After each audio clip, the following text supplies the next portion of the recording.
You can spend years in a military academy studying high-level strategy, but when your enemy shows up to the battlefield with a fully automated machine gun, or worse, when your enemy isn't even human, but a flock of angry birds sprinting at 30 miles per hour, all that strategy goes out the window.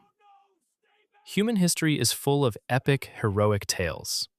But today, we are not talking about heroes. Today, we are looking at the top 5 most absurd, embarrassing, and laugh-out-loud ridiculous wars in human history. Have you ever heard of the most powerful army in the world surrendering over a pot of soup? Or a fully equipped military losing to flightless birds? Get comfortable, because this list is going to completely destroy everything you thought you knew about history. Let's start in Africa with the Battle of Omdurman. You know the saying, "Don't bring a knife to a gunfight"? Well, the British took that to a whole new level. It's the late 19th century. European empires are carving up Africa like a free birthday cake. Britain took over the Suez Canal, but as a bonus gift, they also got dragged into Sudan. And in Sudan, there were fierce rebels who absolutely refused to bow down to the British. They killed a famous British general and slaughtered tens of thousands. So, did the British rush in blindly out of anger? Nope. They waited 13 years. They casually built a railway across the desert just to transport their ultimate cheat code. In 1898, the two sides finally met. But this wasn't a battle. It was a slaughterhouse. On one side, 50,000 rebels armed with ancient swords and spears. On the other side, 26,000 British troops.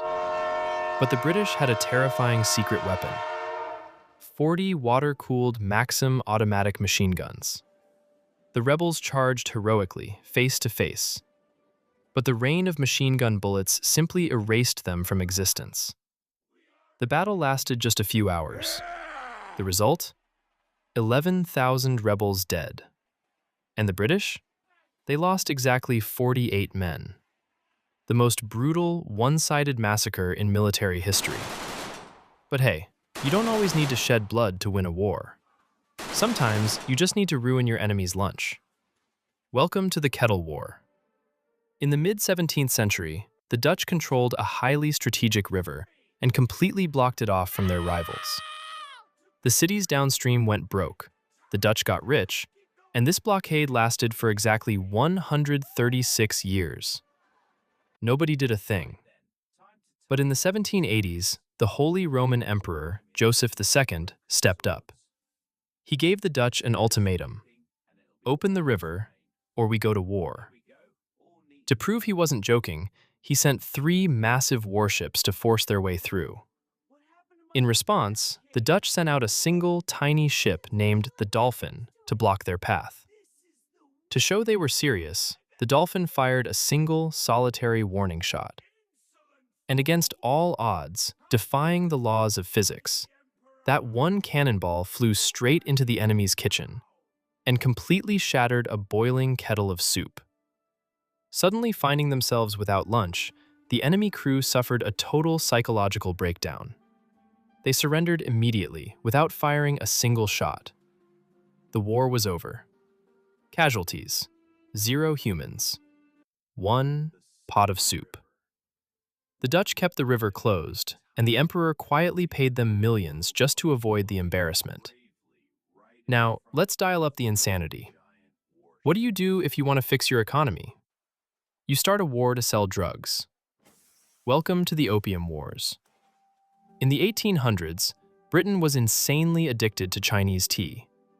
They paid for it with literal tons of pure silver, because the Chinese didn't want any of Britain's other goods. Britain was running out of silver and heading straight for bankruptcy. The solution? Britain turned itself into the biggest government-funded drug cartel in the world.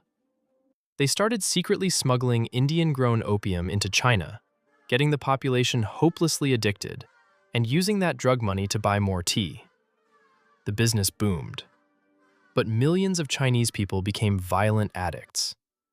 In 1839, the furious Chinese emperor seized 3 million pounds of British opium and burned it all.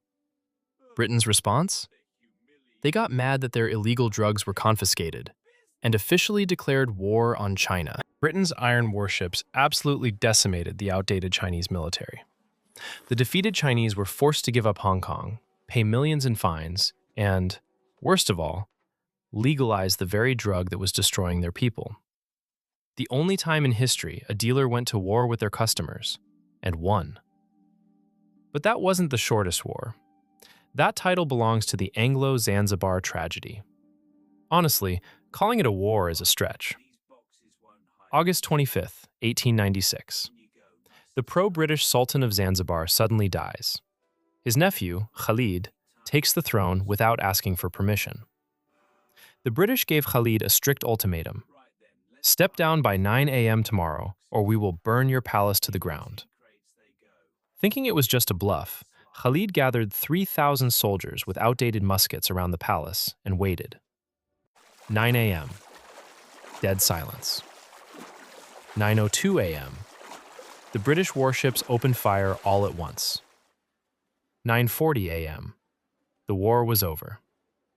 In just 38 minutes, less time than it takes to get a pizza delivered, the palace was turned to rubble, 500 people were dead, and Khalid had escaped out the back door.